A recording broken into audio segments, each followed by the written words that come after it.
Chapter 1, Welcome to the Void. Welcome to Synapse Daily. Today we explore a ghost. A city built within a mountain. It was called Krasnoyarsk-26. In 1961, the expansion changed everything. Imagine a mountain swallowing a city. The air is cold and damp. The silence is very heavy here. This was the USSR's greatest secret. No mail arrived here directly. Residents used a fake postal code. They lived in a high-tech prison. But the prison felt like paradise. The shops had meat and oranges. Outside, the union faced bread lines. Why buy loyalty with fresh fruit? Because the work was truly deadly. We begin our journey into Granite. The forest hid the massive steel gates. Guards watched every single moving leaf. Satellites saw only thick green trees. The city did not exist on maps. It had no name for decades. It was a hole in reality. Deep inside, thousands of people breathed. They walked through white, sterile halls. The mountain protected them from bombs. But it also trapped their souls. Did they feel safe or buried? The darkness held many strange answers. This was a city of shadows. Every brick was a state secret. Every person was a living classified file. Welcome to the edge of history. Let us step into the dark. Chapter 2, the 1961 expansion. By 1961, the Cold War screamed.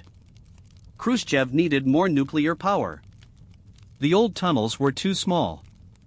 Engineers planned a massive expansion. They dug deeper into the hard rock. Thousands of workers moved heavy stone. Every blast was a hidden secret. Every shovel was monitored by KGB. They created vast halls for reactors. These halls were tall as cathedrals. The city grew like concrete fungus. People moved into new underground flats. They forgot the feeling of sun. Was safety worth the endless darkness? The expansion added miles of tunnels. Gigantic drills bit into the earth. Dust filled the lungs of workers. They built a secret metro system. Trains ran silently under the peaks. Steel beams reinforced the heavy ceilings. The mountain had to hold weight. Millions of tons of granite pressed down. The engineering was a dark miracle. No one outside heard the explosions. The Yenisei River hid the waste. The project cost billions of rubles. But Moscow did not care about cost. They wanted the ultimate atomic weapon. They wanted to outpace the West. The expansion made it all possible. Krasnoyarsk-26 was now a giant. It was a beast made of stone. Chapter 3, Life in the Shadows. Imagine walking to work in tunnels. The lights never flicker or dim. The temperature is always exactly same. Children played in artificial underground parks. Schools taught the glory of state. Neighbors watched neighbors for any dissent. If you spoke, you simply vanished. Yet, people loved this hidden world. They had the very best schools. They had the very best doctors. Security was the ultimate Soviet luxury. But you could never invite guests. Your parents did not know location. You were a ghost among ghosts. The apartments had modern kitchens. Music played from hidden wall speakers. People danced in rooms without windows. They watched movies about the sun. The community was very tight-knit. Trust was a very rare commodity. Every child learned to keep secrets. Do not talk about the mountain. This was the first golden rule. The second rule was absolute obedience. Life was a script written by others. They ate well while others starved. That was the price of silence. They lived in a golden cage. The cage was deep underground. They traded freedom for full plates. Would you live in this dark? Chapter 4, The Nuclear Heart. The city served one single master. The AD reactor sat in dark. It hummed with a terrifying power. This was a masterpiece of physics. It breathed heat into the mountain. In 1961, the reactor output doubled. Plutonium flowed like liquid white fire. Workers handled the deadliest chemical elements. They wore white coats and lead. One mistake meant a silent death. Radiation is a very quiet killer. Did they know the real risks? Or were they sold a dream? The core glowed with blue light. Cherenkov radiation is beautiful but lethal. The cooling pipes hissed like snakes. Water from the river flowed through. The river became a radioactive trail. But the state kept it secret. Scientists measured the levels in private. They saw the numbers rising fast. They said nothing to the citizens. The mission was more important than lives. Produce the fuel for the bombs. Keep the world in a balance. The heartbeat for the empire. The heartbeat for total destruction. It was a temple of atoms. It was a factory of doom. Chapter 5: The Granite Ceiling. Above them sat a mile of rock. The weight was always on mines. Engineers checked for cracks every hour. Granite is strong but can shift. One tremor could bury them all. They built massive shock absorbers instead. The city could survive a hit. Even a direct nuclear strike above. They were safe from the sky. But they were trapped by Earth. Psychologists studied the people's stress levels. Living without stars is very hard. Some people began to lose sleep. They missed the smell of rain. They missed the sound of birds. The ventilation hummed a dull song. It was the sound of survival. Filters cleaned the air of dust. But they could not filter fear. Claustrophobia was a common secret illness. Doctors called it mountain fatigue instead. They gave out vitamins and pills. Look at the bright electric lights. Think of your service to Russia. The ceiling was a constant reminder. You are beneath the real world. You are the foundation of power. Do not look up at rock. Look forward at your glowing work. Chapter 5: The Granite Ceiling. Above them sat a mile of rock. The weight was always on their minds. Engineers checked for cracks every single hour. Granite is strong but it can shift. One tremor could bury them all alive. They built massive shock absorbers for safety. The city could survive a direct hit. Even a nuclear strike from the sky. They were safe from the cold clouds. But they were trapped by the Earth. Psychologists studied the people's high stress levels. Living without stars is very, very hard. Some people began to lose their sleep. They missed the fresh smell of rain. They missed the natural sound of birds. The ventilation hummed a dull, gray song. It was the lonely sound of survival. Filters cleaned the thick air of dust. But they could not filter the fear. Claustrophobia was a common, secret illness here. Doctors called it mountain fatigue in reports. They gave out bright vitamins and pills. Look at the bright electric lights, they said. Think of your noble service to Russia. The ceiling was a constant, heavy reminder. You are beneath the real, living world. You are the cold foundation of power. Do not look up at the rock. Look forward at your glowing, vital work. The stone does not care for you. The state cares for the stone's heart. If the mountain cracks, history ends here. Every pillar was a guard of steel. They held the world on their shoulders. Like Atlas, they could never let go. The pressure was both physical and mental. A mile of stone is a heavy crown. They wore it for the Soviet dream. Chapter 6: The Secret Railway. A train moves through the dark mountain. It carries no passengers from the outside.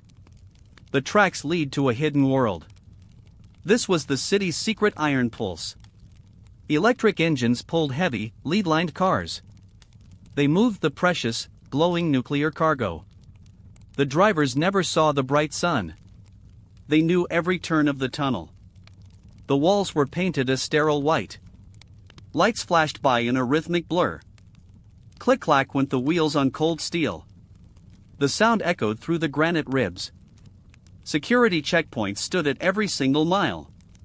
Armed guards checked every single permit twice. One wrong paper meant an immediate arrest. The railway connected the reactors to labs. It was a closed loop of shadow. No map showed these iron subterranean paths. They were veins for the nuclear beast. Workers boarded the silver cars in silence. They did not talk about their days. The train was a moving, steel vault. It kept the secrets within the stone. Sometimes the cargo glowed a faint blue. The air grew warm near the cars. No one asked what was inside them. Knowledge was a very dangerous thing here. Just drive the train through the dark. Just deliver the fuel to the furnace. The tracks ended where the mystery began. The station had no name or sign. It was only a number in files. Chapter 7: The Underground Society. They built cinemas under the heavy rock. They built grand theaters for the workers. Culture was a tool for social control. Keep them happy, the Kremlin ordered often. Ballet dancers performed on cold concrete stages. The music drowned out the reactor's hum. People wore their finest clothes for dinner. They pretended they were in central Moscow. But the air always smelled of ozone. And the walls had no real windows. They painted fake landscapes on the plaster. Blue skies and green trees adorned walls. It was a beautiful, tragic, neon lie. Young couples walked through the artificial plazas. They fell in love near the vents. They dreamed of lives they never knew. The state provided everything they could need. Free food, free clothes, and free housing. In return, they gave their total souls. Dispute was a word they never used. The KGB had ears in every wall. Microphones were hidden in the fake trees. Even a whisper could be a crime.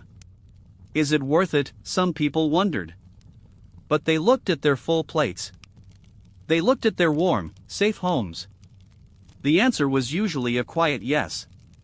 The underground city was a perfect hive. The Queen was the great Soviet state. The workers were the loyal, silent bees. Chapter 8: The Ghost Workers.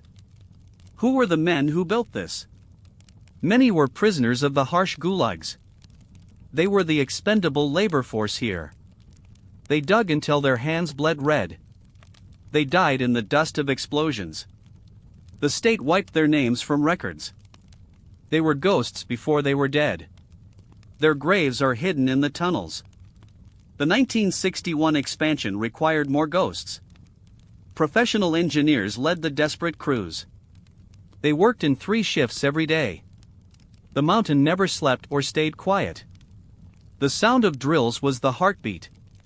Men coughed from the fine granite silica. Their lungs turned to stone like walls. There was no glory for the diggers. Only the scientists received the gold medals. The workers received a nameless, cold hole. History forgets the hands that build tombs. But the tunnels remember every single strike. The walls are stained with forgotten sweat. Each hall is a monument to pain. They carved a city out of spite. They fought the earth and they won. But the victory cost 1,000 lives. The ghosts still wander the deep pipes.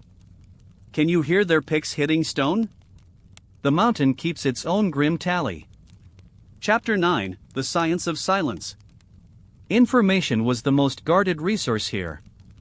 Scientists lived in a bubble of glass. They had access to the world's secrets. But they could not share their own. Their papers were burned after they read. Their labs were locked with triple steel. They studied the atoms with religious zeal. The 1961 data showed a massive leap. They were mastering the art of fire. But the fire was very, very hungry. They measured the fallout in the water. The Yenisei River carried the invisible poison. Fish died in the cold, blue waves. The scientists watched from their hidden perches. It is for the greater good, they said. Progress requires a very heavy price, they whispered. They were the high priests of atoms. They wore white robes for the ritual. The reactor was their glowing, metal god. It demanded constant, careful, precise attention.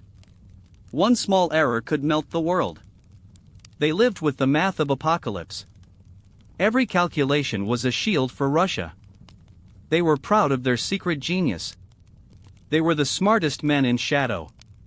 But they were also the most trapped. A genius in a cage is still. The mountain was their lab and cell. They solved riddles that no one heard. The silence was their only true peer. Chapter 10: The Secret Police. The KGB lived in every single corner. They were the eyes of the mountain. They wore suits as gray as stone. They listened to every single telephone call. No one trusted their own shadow here.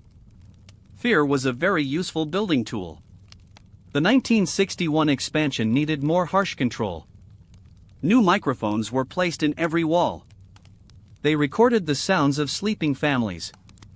Even a sigh could be a signal. Are you unhappy with the Soviet life? The officers asked this in small rooms. The rooms had only one bright light. Interrogations lasted for many long, cold hours. Why did you look at the gate? Who is your friend in the city? They looked for spies in every shadow. But the spies were often their neighbors. Suspicion was the air they all breathed. The police kept a file on everyone. Every birth was a new state record. Every death was a final, closed file. They controlled the movement of every soul. You needed a pass to cross streets. You needed a permit to buy shoes. The KGB was the city's dark god. They knew your dreams before you did. They kept the workers in constant line. Discipline was the only way to survive. The mountain had no room for rebels. Rebels became the dust in the vents. Keep your head down and work hard. The eyes are always watching you now. Chapter 11: The River of Secrets. The Yenisei River flowed past the mountain. It looked like a normal, blue ribbon. But the water carried a deadly secret. The reactors needed constant, cold water cooling. They sucked the river into the earth. The water touched the hot uranium rods. Then it flowed back into the stream. It was now hot and very radioactive. The steam rose from the river in winter. Fish began to change in strange ways. Local villagers downstream saw the dead birds. They asked why the water felt warm. The state told them it was nature. The sun is very bright this year. This was a cruel and lethal lie. The river was a vein of poison. The 1961 expansion increased the toxic flow. Scientists measured the isotopes in the mud. The numbers were higher than the sky. They wore rubber boots and heavy masks. But the villagers drank the river water. They washed their clothes in the death. The state valued plutonium more than people. The river was a sacrifice for power. It carried the waste to the Arctic. The ocean swallowed the Soviet nuclear sins. But the mud still remembers the glow. The water is a witness to crime. It flows silently toward the cold north. It whispers of the fire inside rock. Chapter 12: The Collapse of Silence. The year was 1991, decades later. The Soviet Union began to break apart. The walls of the mountain felt thin. The secret city could no longer hide. The world learned about Krasnoyarsk-26's existence. Satellites finally saw the giant steel vents. The maps were redrawn with a pen. The people inside felt a new fear. What happens to us without the state? The oranges and meat began to vanish. The heaters in the tunnels grew cold. The great Soviet dream was finally dead. The mountain was now a heavy burden. The reactors still hummed in the dark. But the purpose was lost in time. The workers walked through the empty plazas. They saw the fake skies peeling off. The paint was falling from the granite. The paradise was just a damp cave. They were free, but they were lost. The world stared at the hidden city. The phantom city was finally a ghost. The guards left their high wooden towers. The gates stayed open for the first time. But where could the people go now? The mountain was the only home known. The silence was replaced by cold wind. The empire fell but rock remained. Chapter 13, The Granite Legacy. Today the city has a new name. It is called Zheleznogorsk on modern maps. But the mountain still holds its secrets. The reactors are mostly silent and cold. The tunnels are long, dark, and empty.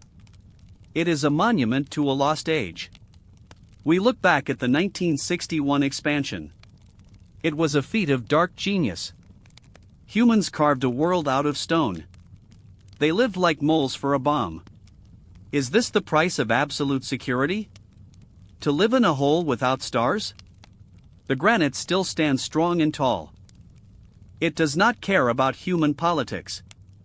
It hides the radiation in its deep ribs. We learn from the shadows of Krasnoyarsk. Power requires a place to hide itself. Secrets require a mountain of heavy rock. The Phantom City is a warning now. Do not build your world in caves.